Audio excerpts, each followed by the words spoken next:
Happy Thursday. Are y'all ready to have the worst time? All right. We're doing book 3, chapter 3, the Uruk-Hai today. AKA Hobbit torture extravaganza. Yeah, Ron, way to sell this chapter. There's no two ways about it. Our boys are having a bad time in this one, okay? So I'm not gonna pull any punches. I'm just gonna tell it like it is. That's what y'all come here for. So yeah, I'm just gonna get right in, get started. It's a little bit of a long chapter, and I will be stopping during this one because I have a lot of thoughts and feelings about it. So roll on the Two Towers, aka Book 3, Chapter 3, the Uruk-Hai. Pippin lay in a dark and troubled dream. It seemed that he could hear his own small voice echoing in black tunnels, calling Frodo, Frodo. But instead of Frodo, hundreds of hideous orc faces grinned at him out of the shadows. Hundreds of hideous arms grasped at him from every side. Where was Merry? He woke. Cold air blew on his face. He was lying on his back. Evening was coming, and the sky above was growing dim. He turned and found that the dream was little worse than the waking. His wrists, legs, and ankles were tied with cords. Beside him, Merry lay, white-faced, with a dirty rag bound across his brows. All about them sat or stood a great company of orcs. Slowly, in Pippin's aching head, memory pieced itself together and became separated from dream shadows. Of course, he and Merry had run off into the woods. What had come over them? Why had they dashed off like that, taking no notice of old Strider? Calling Strider old, come on now. They had run a long way, shouting. He could not remember how far or how long, and then suddenly they had crashed right into a group of orcs. They were standing, listening, and they did not appear to see Merry and Pippin until they were almost in their arms. Then they yelled, and dozens of other goblins had sprung out of the trees. Merry and he had drawn their swords, but the orcs did not wish to fight, and had tried only to lay hold of them, even when Merry had cut off several of their arms and hands. Good old Merry. Fucking savage. Chat. Hiya, new here. I've read the books before, but I'm still on the 4th VOD of these. Glad to be here. Oh, thanks for coming. I appreciate you being here. Good luck. Listening to me stumble through all of this book so far. Whew. Then Boromir had come leaping through the trees. He had made them fight. He slew many of them, and the rest fled. But they had not gone far on the way back when they were attacked again by 100 orcs at least, some of them very large, and they shot a rain of arrows, always at Boromir. Boromir had blown his great horn till the woods rang, and at first the orcs had been dismayed and had drawn back. But when no answer but the echoes came, they had attacked more fiercely than ever. Pippin did not remember much more. His last memory was of Boromir leaning against a tree, plucking out an arrow, and then darkness fell suddenly. I suppose I was knocked on the head, he said to himself. I wonder if poor Merry is much hurt. What has happened to Boromir? Why didn't the orcs kill us? Where are we? And where are we going? He could not answer the questions. He felt cold and sick. I wish Gandalf had never persuaded Elrond to let us come, he thought. What good have I been? Just a nuisance, a passenger, a piece of luggage, and now I've been stolen, and I'm just a piece of luggage for the orcs. I hope Strider or someone will come and claim us. But ought I to hope for it? Won't that throw out all the plans? I wish I could get free. He struggled a little, quite uselessly. One of the orcs sitting near laughed and said something to a companion in their abominable tongue. Rest while you can, little fool, he said then to Pippin in the common speech, which he made almost as hideous as his own language. Rest while you can. We'll find a use for your legs before long. You'll wish you'd got none before we get home. If I had my way, you'd wish you were dead now, said the other. I'd make you squeak, you miserable rat. He stooped over Pippin, bringing his yellow fangs close to his face. He had a black knife with a long, jagged blade in his hand. Lie quiet, or I'll tickle you with this, he hissed. Don't draw attention to yourself, or I may forget my orders. Curse the Isengarders. Oh no. A gluk u bagronk sha pushtug sarumangla bubosh skai. I'm not even gonna apologize. It's supposed to sound bad. He passed into a long, angry speech in his own tongue that slowly died away into muttering and snarling. Terrified, Pippin lay still, though the pain at his wrists and ankles was growing, and the stones beneath him were boring into his back. To take his mind off himself, he listened intently to all that he could hear. There were many voices round about, and though orc speech sounded at all times full of hate and anger, it seemed plain that something like a quarrel had begun, and was getting hotter. To Pippin's surprise, he found that much of the talk was intelligible. Many of the orcs were using ordinary language. Apparently, the members of 2 or 3 quite different tribes were present, and they could not understand one another's orc speech. There was an angry debate concerning what they were to do now, which way they were to take, and what should be done with the prisoners. There's no time to kill them properly, said one. No time for play on this trip. That can't be helped, said another. But why not kill them quick? Kill them now. They're a cursed nuisance, and we're in a hurry. Evening's coming on, and we ought to get a move on. Orders, said a third voice in a deep growl. Kill all, but not the halflings. They are to be brought back alive as quickly as possible. That's my orders. What are they wanted for? Asked several voices. Why alive? Do they give good sport? No. I heard that one of them has got something that's wanted for the war, some elvish plot or other. Anyway, they'll both be questioned. Is that all you know? Why don't we search them and find out? We might find something that we could use ourselves. That is a very interesting remark, sneered a voice, softer than the others, but more evil. I may have to report that. The prisoners are not to be searched or plundered. Those are my orders. And mine too, said the deep voice. Alive and as captured, no spoiling. That's my orders. Not our orders, said one of the earlier voices. We have come all the way from the mines to kill and avenge our folk. I wish to kill and then go back north. Then you can wish again, said the growling voice. I am a Gluck. I command. I return to Isengard by the shortest road. Is Saruman the master or the great eye? Said the evil voice. We should go back at once to Lugburs. What's up, Zephyr? In chat, sometimes I also feel like luggage waiting to be claimed. It's the way that Pippin and Merry both refer to themselves as luggage over and over throughout the course of the story post Moria. And how the fuck they know so much about luggage and collection points for luggage? They've never been to baggage claim. I don't know. That's one of the little idiosyncrasies that I personally, or anachronism, I guess, is what it is, that I personally find really interesting and funny. Like, they know about backpacks and packs, but how the fuck they know about luggage waiting to be claimed? Anyway, glad you're here, Zephyr. Thank you. Where was I? If we could get across the great river, we might, said another voice, but there are not enough of us to venture down the bridges. I came across, said the evil voice. A winged Nazgul awaits us northward on the east bank. Maybe, maybe. Then you'll fly off with our prisoners and get all the pay and praise in Lugbors and leave us to foot it as best we can through the horse country. No, we must stick together. These lands are dangerous, full of foul rebels and brigands. Aye, we must stick together, growled Ugluk. I don't trust you, little swine. You've no guts outside your own sties. But for us, you'd all have run away.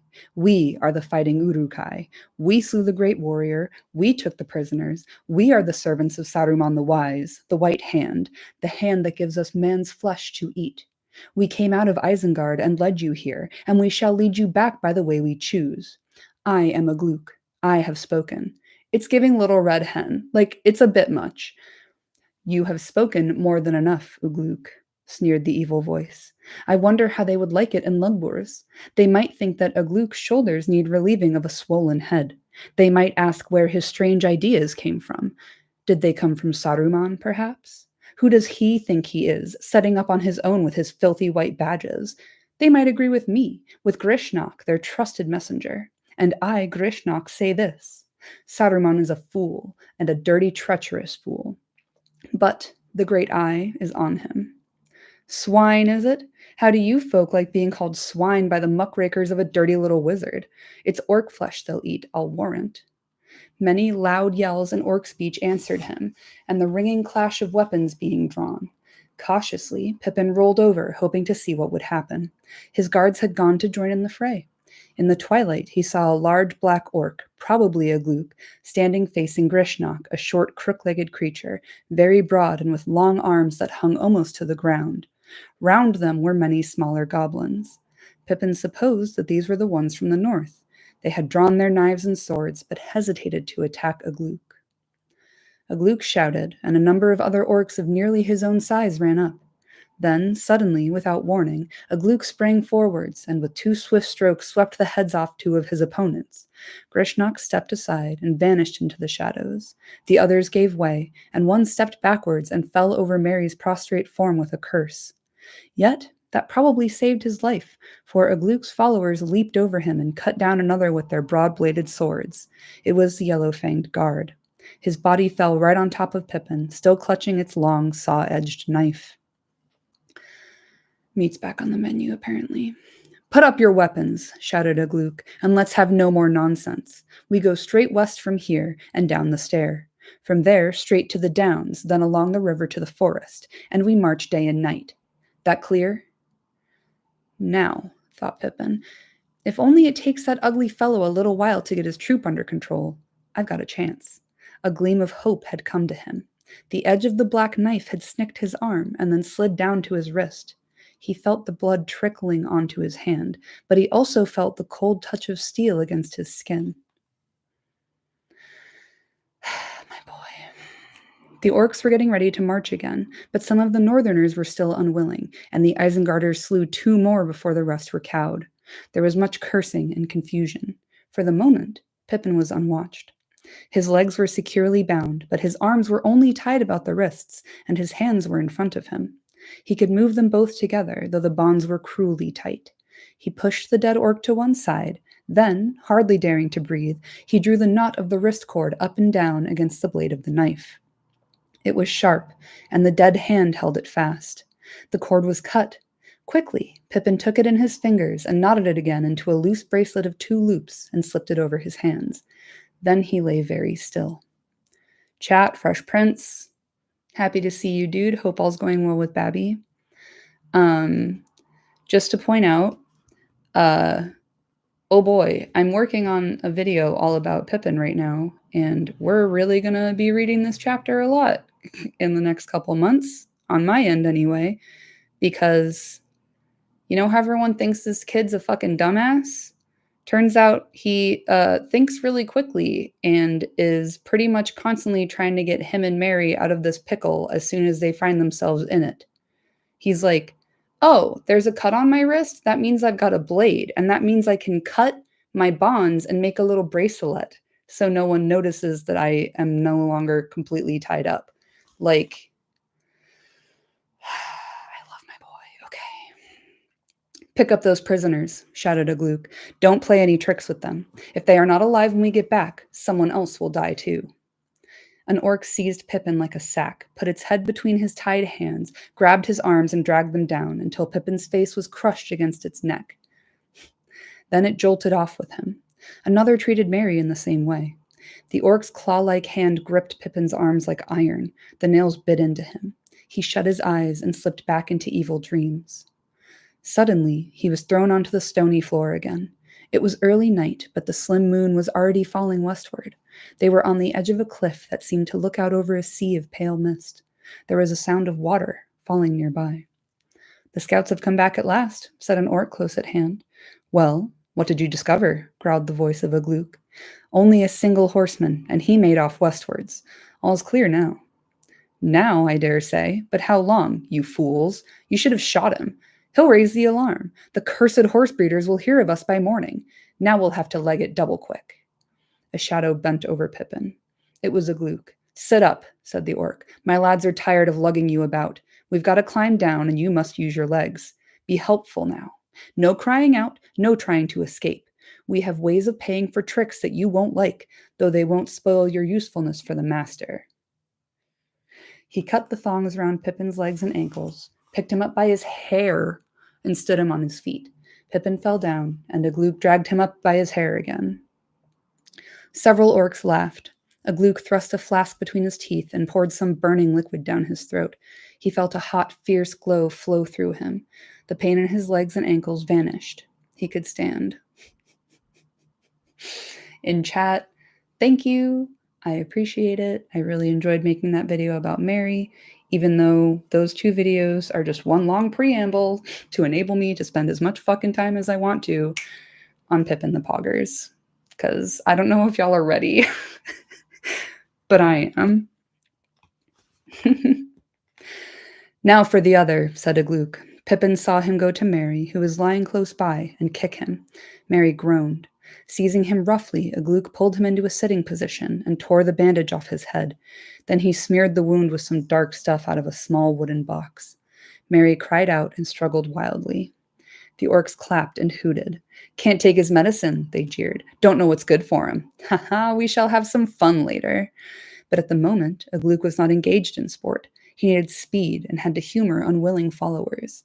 He was healing Mary in orc fashion, and his treatment worked swiftly. When he had forced a drink from his flask down the hobbit's throat, cut his leg bonds, and dragged him to his feet, Mary stood up, looking pale but grim and defiant and very much alive. The gash in his forehead gave him no more trouble, but he bore a brown scar to the rest of his days. Hello, Pippin, he said. So you've come on this little expedition too? Where do we get bed and breakfast? My fucking boy.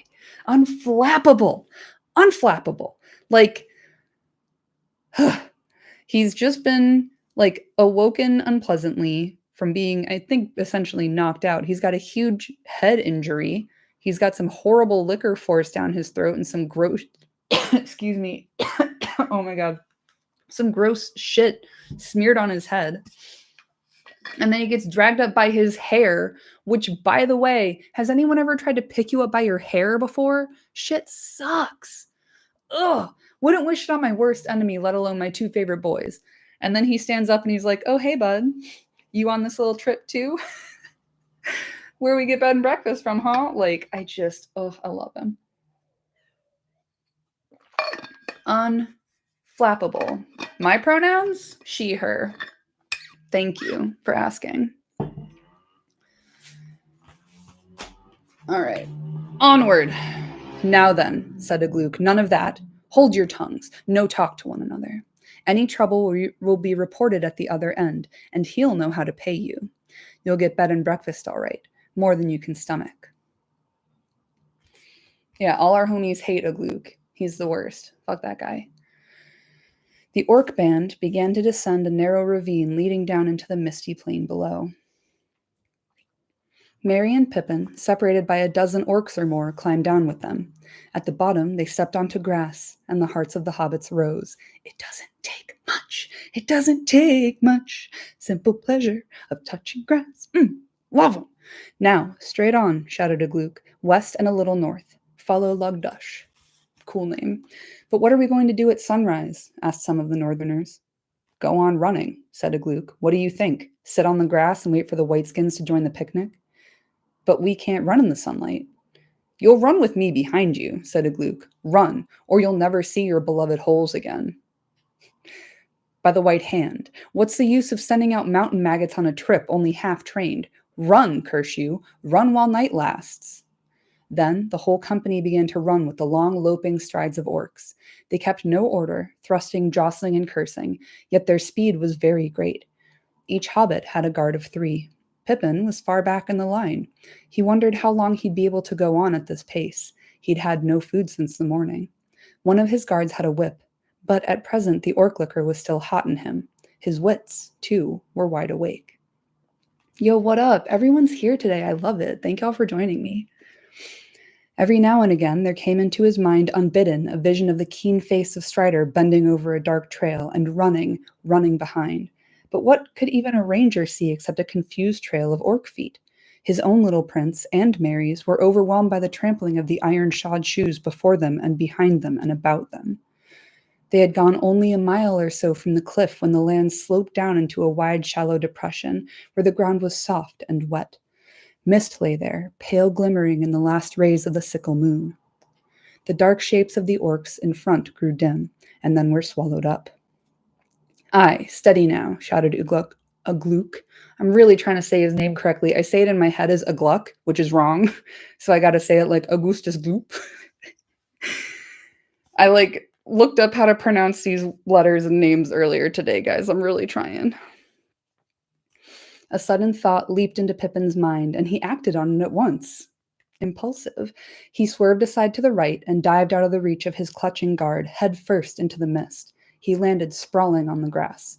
"Halt!" yelled Ugluk. There was, for a moment, turmoil and confusion. Pippin sprang up and ran, but the orcs were after him. Some suddenly loomed up right in front of him. No hope of escape, thought Pippin, but there is a hope that I've left some of my own marks unspoiled on the wet ground. He groped with his two tied hands at his throat and unclasped the brooch of his the brooch of his cloak. Yeah, I can read, I promise. Just as long arms and hard claws seized him, he let it fall. There I suppose it will lie until the end of time, he thought. I don't know why I did it. If the others have escaped, they've probably all gone with Frodo. A whip thong curled around his legs, and he stifled a cry. Enough, shouted Ugluk, running up. He's still got to run a long way yet. Make 'em both run. Just use the whip as a reminder. But that's not all, he snarled, turning to Pippin. I shan't forget. Payment is only put off. Leg it. Ooh, real quick here. Every now and again, there came into Pippin's mind, unbidden, a vision of the keen face of Strider bending over a dark trail and running behind. Recently, I've talked a lot in my video on ennoblement in Lord of the Rings about divinity and kind of the presence of divine intervention in Middle Earth. And I think this is a very tiny little bitty example of that, where like, why is Pippin having visions? He doesn't have the power of foresight or anything close to it.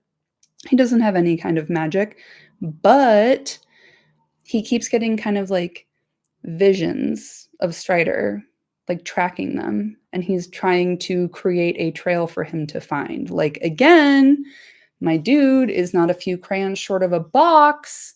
He's the 60 crayon box with the sharpener in the back. My dude's on it. He's all over it. Yes, Fresh Prince. It's that fairy magic from his great granny. One of the Tukes must have taken a fairy wife at some point, right? Otherwise, why would they be like this?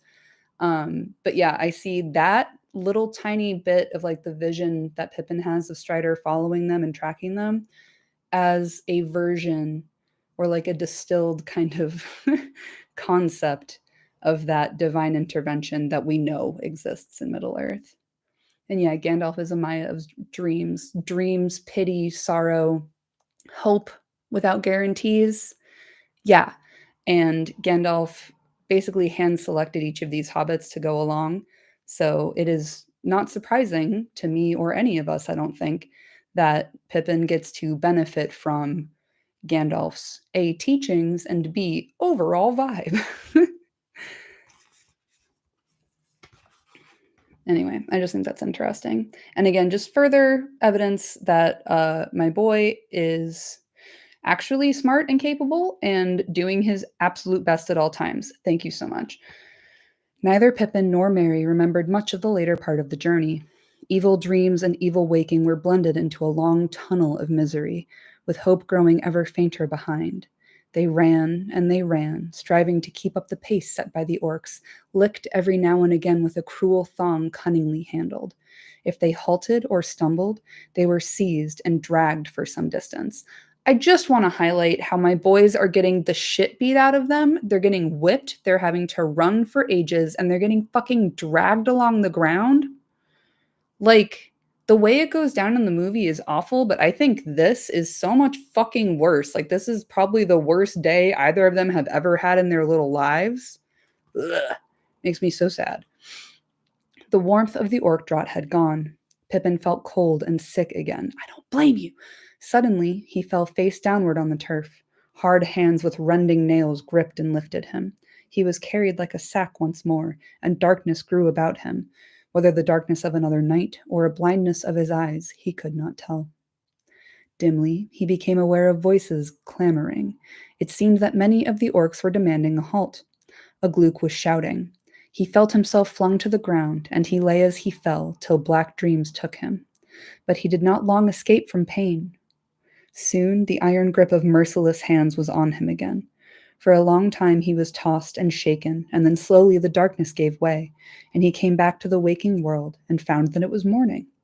Orders were shouted, and he was thrown roughly on the grass. There he lay for a while, fighting with despair. His head swam, but from the heat in his body he guessed that he had been given another draught. An orc stooped over him and flung some bread and a strip of raw, dried flesh. He ate the stale gray bread hungrily, but not the meat. He was famished, but not yet so famished as to eat flesh flung to him by an orc, the flesh of he dared not guess what creature. He sat up and looked about. Mary was not far away. They were by the banks of a swift, narrow river. Ahead, mountains loomed. A tall peak was catching the first rays of the sun. A dark smudge of forest lay on the lower slopes before them. There was much shouting and debating among the orcs. A quarrel seemed on the point of breaking out again between the northerners and the Isengarders. Some were pointing away back south, and some were pointing eastward. Very well, said Igluk. Leave them to me, then. No killing, as I've told you before, but if you want to throw away what we've come all the way to get, throw it away. I'll look after it. Let the fighting Uruk-Hai do the work, as usual. If you're afraid of the Whiteskins, run. Run. There's the forest, he shouted, pointing ahead. Get to it. It's your best hope. Off you go, and quick, before I knock a few more heads off to put some sense into the others. Interesting management strategy. There was some cursing and scuffling, and then most of the northerners broke away and dashed off, over 100 of them, running wildly along the river towards the mountains. The hobbits were left with the Isengarders, a grim, dark band, 80 at least of large, swart, slant-eyed orcs with great bows and short, broad-bladed swords. I almost said bows, dude. A few of the larger and bolder northerners remained with them. Okay, chat. First of all, man flesh, exactly. What is it? What do you smell? Rawl, good to see you. Pip in the cold hobbit, pip out hot, eat the hobbit. Why do they call it of in when you of in the cold food, of out hot, eat the food?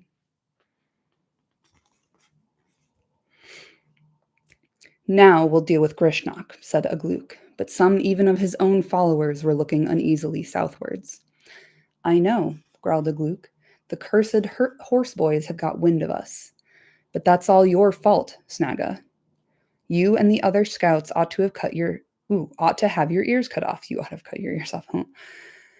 But we are the fighters. We'll feast on horseflesh yet, or something better. At that moment, Pippin saw why some of the troop had been pointing eastward. From that direction there now came hoarse cries, and there was Grishnak again, and at his back a couple score of others like him, long-armed, crook-legged orcs. They had a red eye painted on their shields. Ugluk stepped forward to meet them.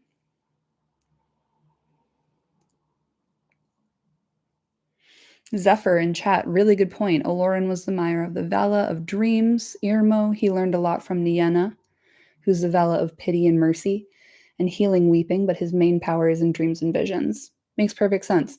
He also has a lot to do with fire, which I find really interesting, especially in the history of Middle-earth and the drafts. There's a lot more fire magic that we see from Gandalf in the drafts. I think it's fascinating. I really need to make a Gandalf video, but it's like such an intimidating concept because he's one of my very favorites. All right. So you've come back, he said. Thought better of it, eh? I've returned to see that the orders are carried out and the prisoners safe, answered Grishnak. Indeed, said Ugluk. Waste of effort. I'll see that orders are carried out in my command. And what else did you come back for? You went in a hurry. Did you leave anything behind? I left a fool, snarled Grishnak, but there were some stout fellows with him that are too good to lose. I knew you'd lead them into a mess. I've come to help them. Zephyr. Yeah, the firepower comes from his ring. Yes, of course. I think all the different like sources and manifestations of his magic and his power, because one of my favorite things about Middle-earth is that magic doesn't work the way that it works in a lot of other fantasy worlds and structures and frameworks. I just like that it comes from so many different sources, and he's such a well-rounded wizard. I don't know. I think it's really interesting and cool. And yeah, thank you again. Super good point. I've been really focused on the Nienna aspect of Olorin's kind of background recently, but you're right. Irmo is kind of the more dominant guiding force for him, I think. You're not interrupting. I kind of wish I had set a precedent of having more discussion while I'm reading through these, but when it's literally just me reading to the camera for the stream, there's nothing to talk about or anyone to talk to. So maybe we'll do this annually, dog. Who knows? Not me, not yet. All right. Grishnak says, I left a fool, but there were some stout fellows with him that are too good to lose. I knew you'd lead them into a mess. I've come to help them. Splendid, laughed Agluke, but unless you've got some guts for fighting, you've taken the wrong way. Lugburs was your road. The Whiteskins are coming. What's happened to your precious Nazgul? Has he had another mount shot under him? Now, if you'd brought him along, that might have been useful, if these Nazgul are all they make out. Nazgul, Nazgul, said Grishnak, shivering and licking his lips, as if the word had a foul taste that he savored painfully. You speak of what is deep beyond the reach of your muddy dreams, Agluke, he said. Nazgul. All that they make out? One day you'll wish that you'd not said that. Ape, he snarled fiercely. You ought to know that they're the apple of the great eye. But the winged Nazgul, not yet, not yet.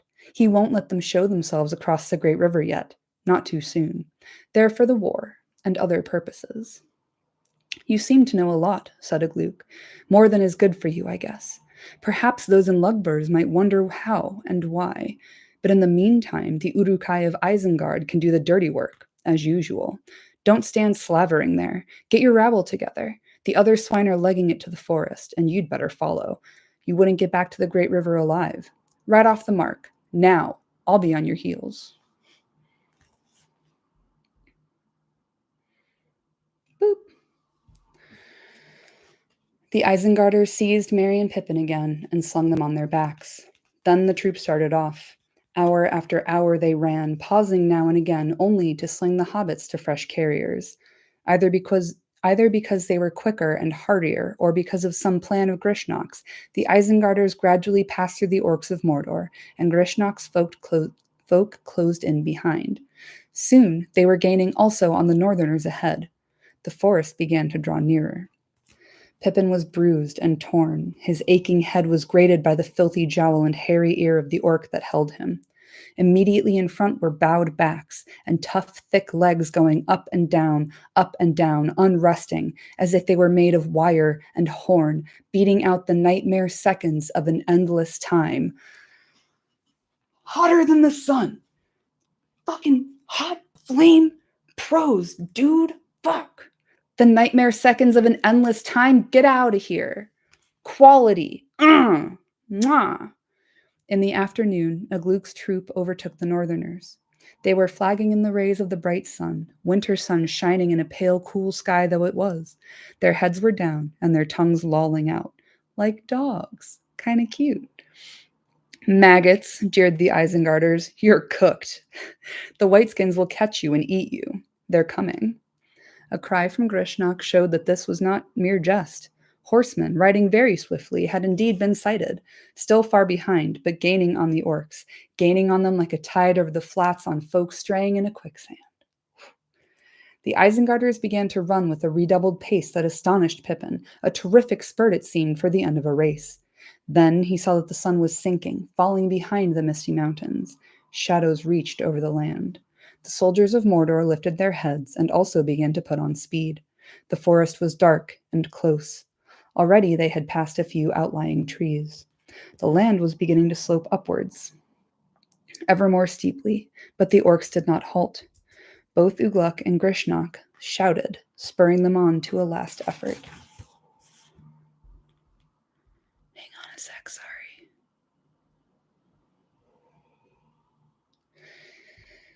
Chat, is this Tolkien's only chapter from an orcish point of view? I think so, but it's also kind of Hobbit point of view, because it's Merry and Pippin listening to what the orcs were saying and then reporting it back. But yeah, I do appreciate that we kind of get to know the personalities of the orcs in this one, because they're interesting characters, right? Like the kind of built-in animosity between and among the different varieties and regions of orcs. Like there's a rich orcish culture in Middle Earth, and we don't even get to really see much of it except for this little tiny glimpse that we get. So, interesting point. But yeah, I think As Tolkien notes, the whole text is hobbitocentric, so it's like told from the perspective of the hobbits as much as it can be. And where there are no hobbits present, that information is filled in by Gondorian scribes for the most part, I believe. And yeah, Zephyr, there's a little in Cirith Ungol, which makes sense. So we're going to keep an eye on that, actually. Really good point. Thank you.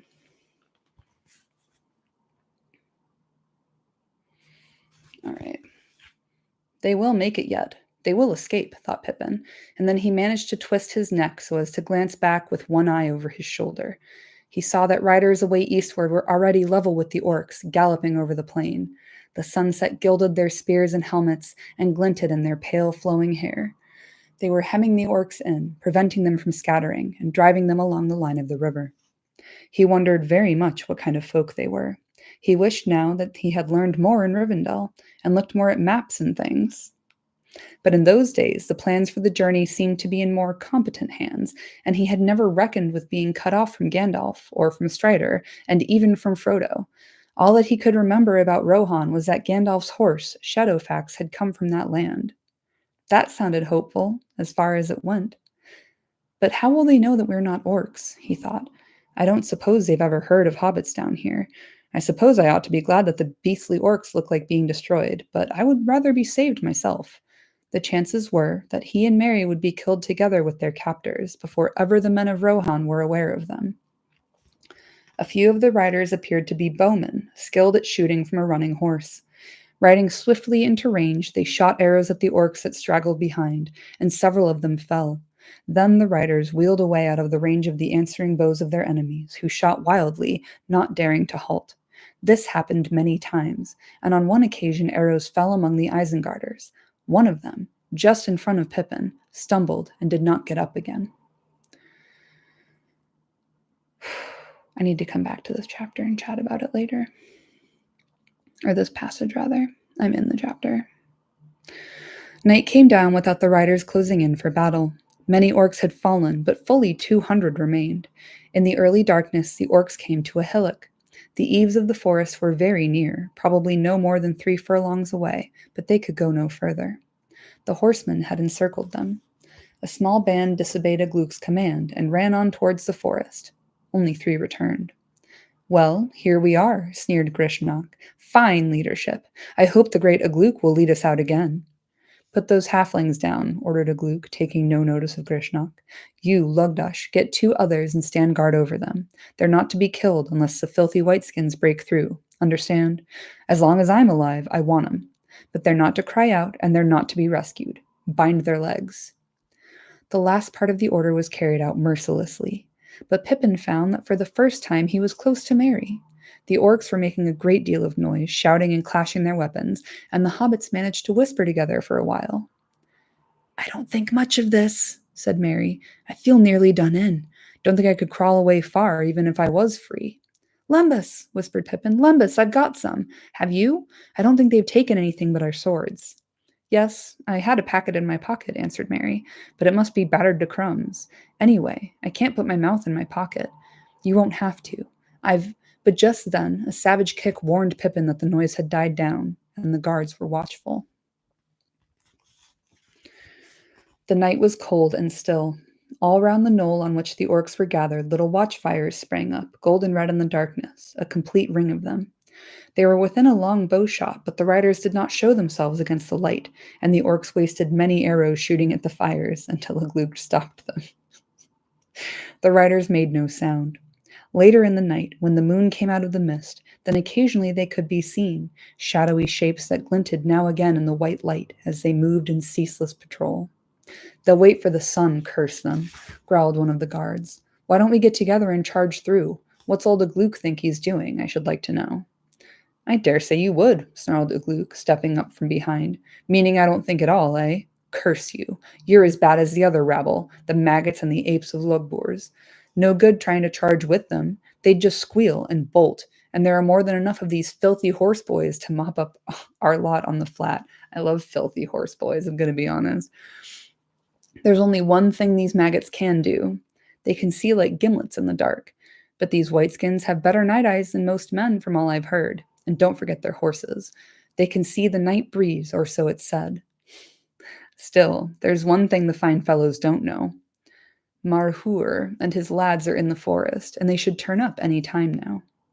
Agluk's words were enough, apparently, to satisfy the Isengarders, but the other orcs were both dispirited and rebellious. They posted a few watchers, but most of them lay on the ground, resting in the pleasant darkness. It did indeed become very dark again, for the moon passed westward into thick cloud, and Pippin could not see anything a few feet away.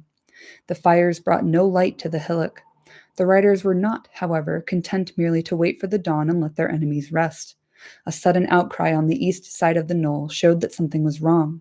It seemed that some of the men had ridden in close, slipped off their horses, crawled to the edge of the camp, and killed several orcs, then had faded away again. Agluk dashed off to stop a stampede. Merry and Pippin sat up. Their guards, Isengarders, had gone with Agluk. But if the hobbits had any thought of escape, it was soon dashed. A long, hairy arm took each of them by the neck and drew them close together. Dimly, they were aware of Grishnok's great head and hideous face between them.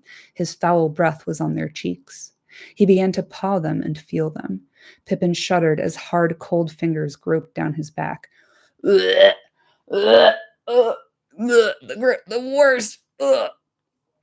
Well, my little ones, said Grishnok in a soft whisper, enjoying your nice rest, or not? A little awkwardly placed, perhaps, swords and whips on one side and nasty spears on the other. Little people should not meddle in affairs that are too big for them. His fingers continued to grope. There was a light like a pale but hot fire behind his eyes. Fucking awful. The thought came suddenly into Pippin's mind, as if caught direct from the urgent thought of his enemy. Grishnok knows about the ring. He's looking for it, while Agluk is busy. He probably wants it for himself. Cold fear was in Pippin's heart, yet at the same time he was wondering what use he could make of Grishnok's desire. I don't think you'll find it that way, he whispered. It isn't easy to find. Find it? Said Grishnok. His fingers stopped crawling and gripped Pippin's shoulder. Find what? What are you talking about, little one? For a moment, Pippin was silent. Then, suddenly, in the darkness, he made a noise in his throat. Gollum, Gollum. Nothing, my precious, he added. The hobbits felt Grishnok's fingers twitch. Oh-ho, hissed the goblin softly. That's what he means, is it? Ho-ho, very, very dangerous, my little ones. Perhaps, said Merry, now alert and aware of Pippin's guess. Perhaps, and not only for us. Still, you know your own business best. Do you want it or not? And what would you give for it? Do I want it? Do I want it? Said Grishnok, as if puzzled, but his arms were trembling. What would I give for it? What do you mean? We mean, said Pippin, choosing his words carefully, that it's no good groping in the dark. We could save you time and trouble, but you must untie our legs first, or we'll do nothing and say nothing. My dear tender little fools, hissed Grishnok, everything you have and everything you know will be got out of you in due time. Everything. You'll wish there was more that you could tell to satisfy the questioner. Indeed you will, quite soon. We shan't hurry the inquiry. Oh dear no. What do you think you've been kept alive for? My dear little fellows, please believe me when I say that it was not out of kindness. That's not even one of Agluk's faults.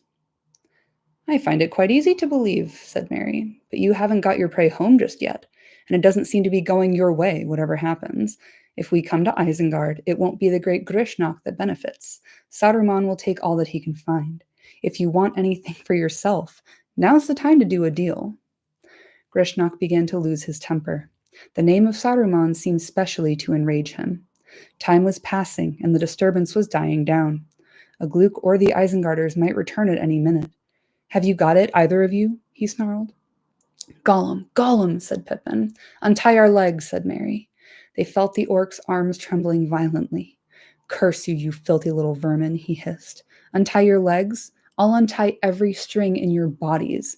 Do you think I can't search you to the bones? Search you?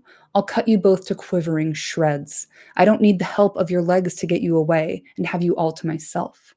Suddenly he seized them. The strength in his long arms and shoulders was terrifying. He tucked them one under each armpit and crushed them fiercely to his sides. A great stifling hand was clapped over each of their mouths. Then he sprang forward, stooping low. Quickly and silently he went until he came to the edge of the knoll. There, choosing a gap between the watchers, he passed like an evil shadow out into the night, down the slope and away westward towards the river that flowed out of the forest. In that direction there was a wide open space with only one fire. After going a dozen yards, he halted, peering and listening. Nothing could be seen or heard. He crept slowly on, bent almost double. Then he squatted and listened again. Then he stood up, as if to risk a sudden dash.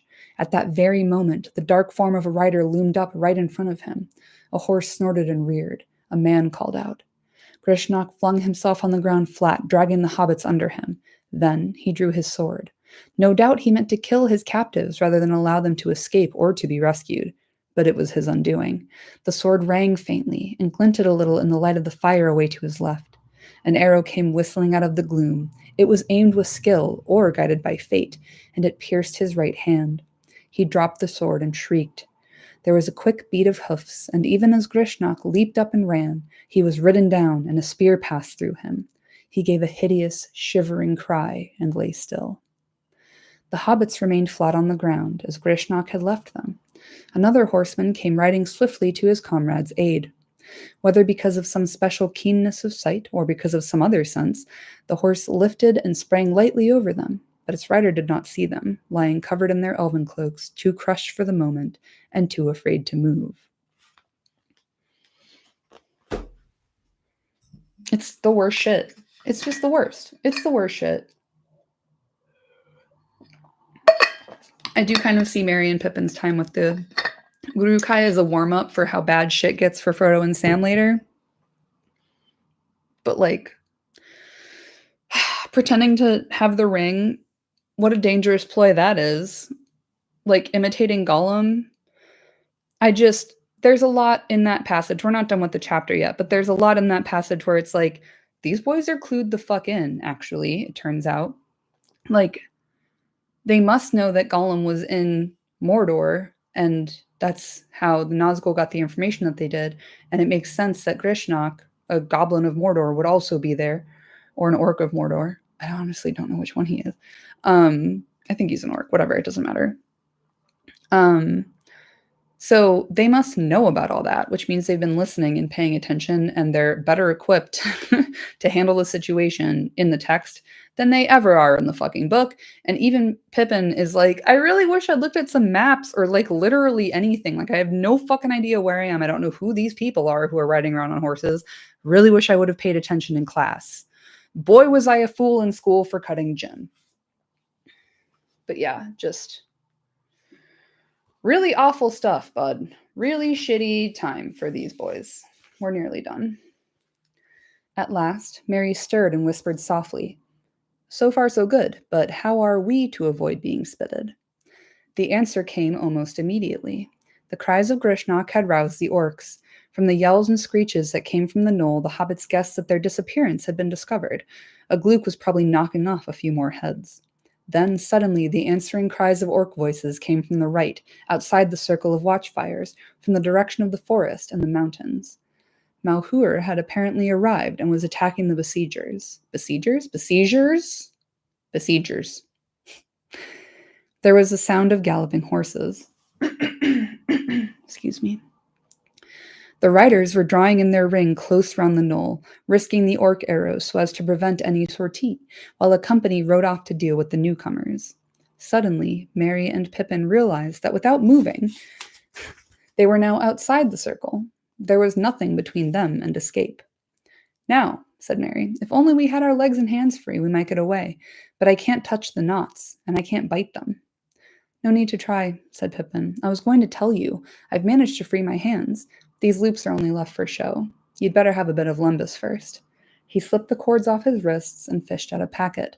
The cakes were broken but good, still in their leaf wrappings.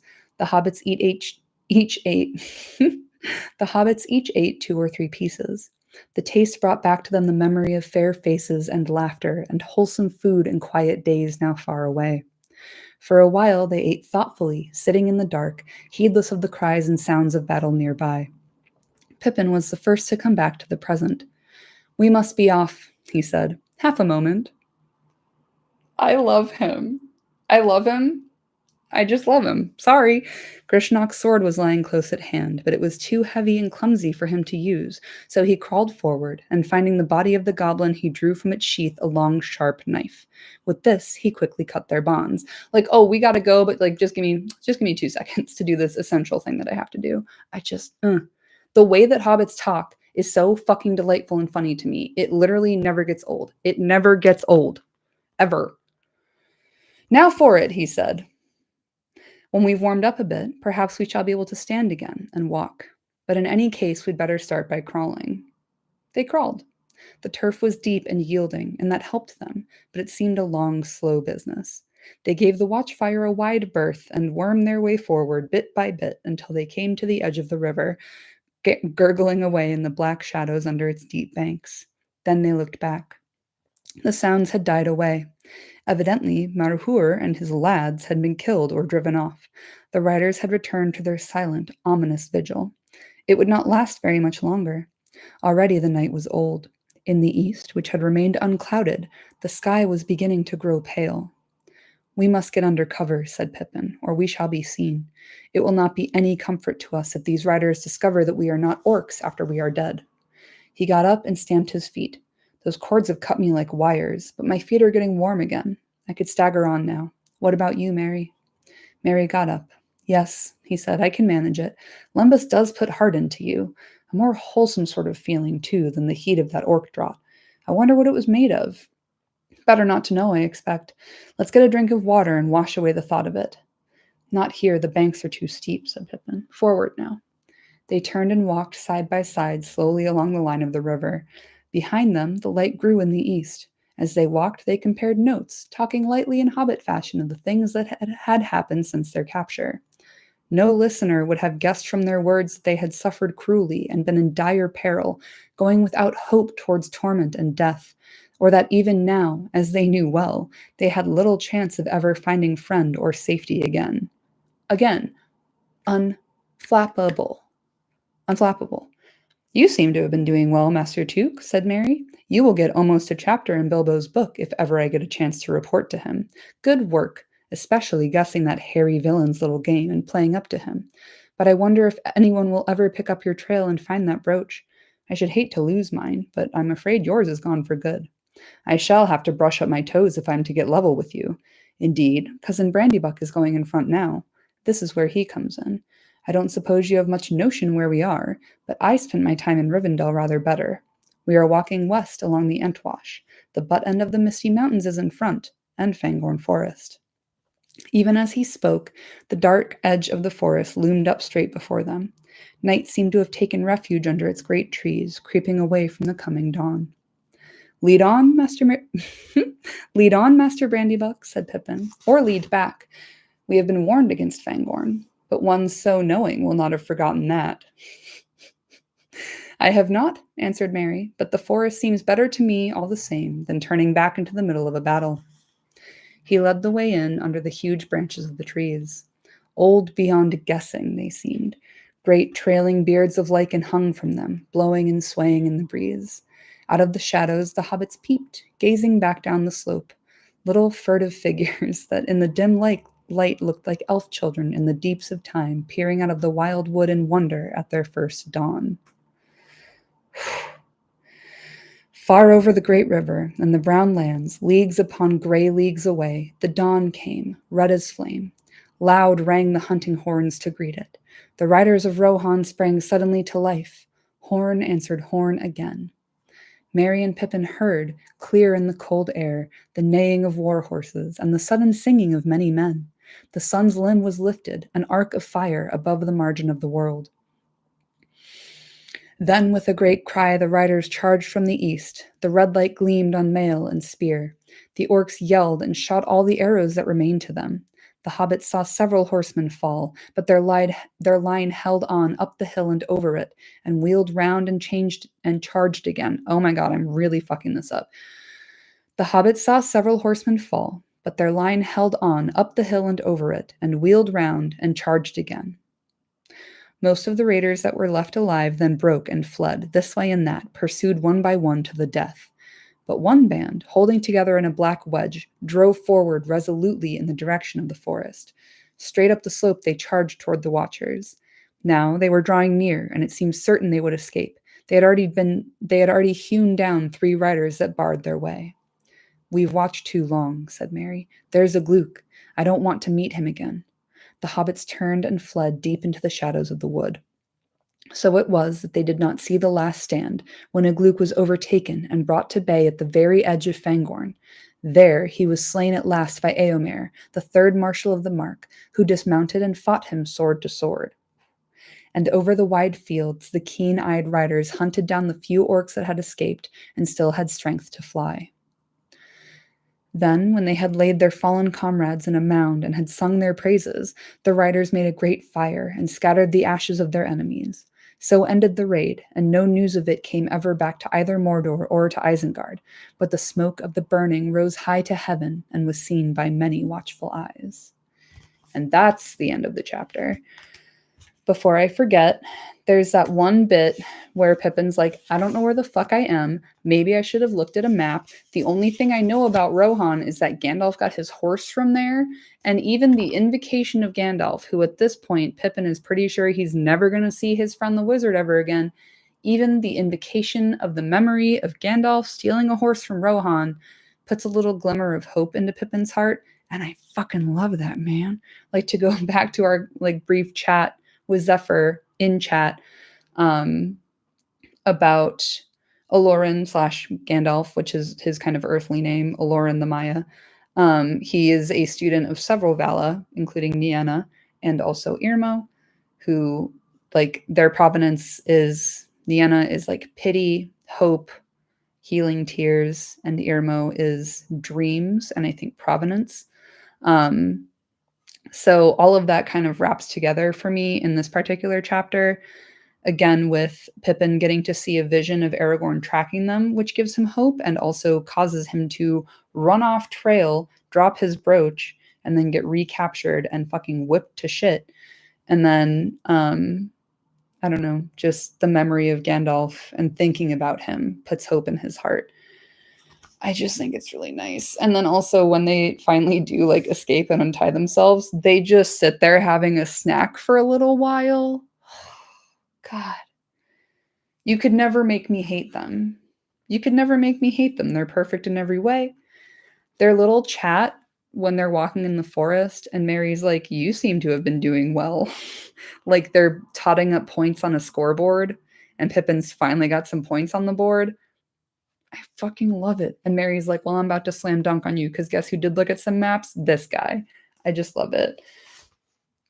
And we've been warned against Fangorn, but one so knowing will not have forgotten that. It's just, ooh, Shade City. I love them. So yeah, lots of good shit in here. As we talked about briefly, a lot of, featured orc and goblin characters in this one. I like that the way that they talk is very casual. Makes sense to me anyway. Tolkien plays a lot with mode and tone of different characters and different parts of the story to kind of raise the tone up to be the highest fantastical prose, and then kind of bringing it back down when we're in the Shire with the hobbits or chatting with orcs or whatever. That kind of vulgarity is more present in these passages.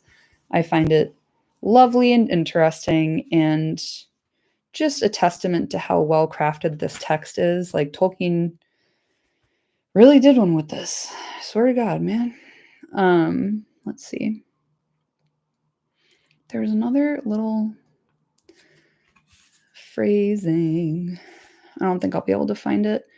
But yeah, just the bit with Grish not capturing both of them, and they play up to his little game that he wants to get whatever it is they have off of them, and they suspect that he knows about the ring, and it turns out that they're kind of right. Ooh, I love it. My main takeaway from this chapter has always been that Pippin is much more awake and alert and capable than he's made out to be a lot of the time, and that he and Mary wouldn't have made it out of this if Pippin hadn't had the quick wits to cut his initial bonds and make some little handcuffs for show, and then also to run off the trail and drop his brooch so that Aragorn can later find it. Like, very key to the ongoing kind of situation of the story. And then, yeah, he also shows his kind of like quick wit when he starts playing up to Grishnak, which is fucking horrifying, like getting fucking like touched and pawed at by this horrible orc dude. Ugh, ugh, I hate it.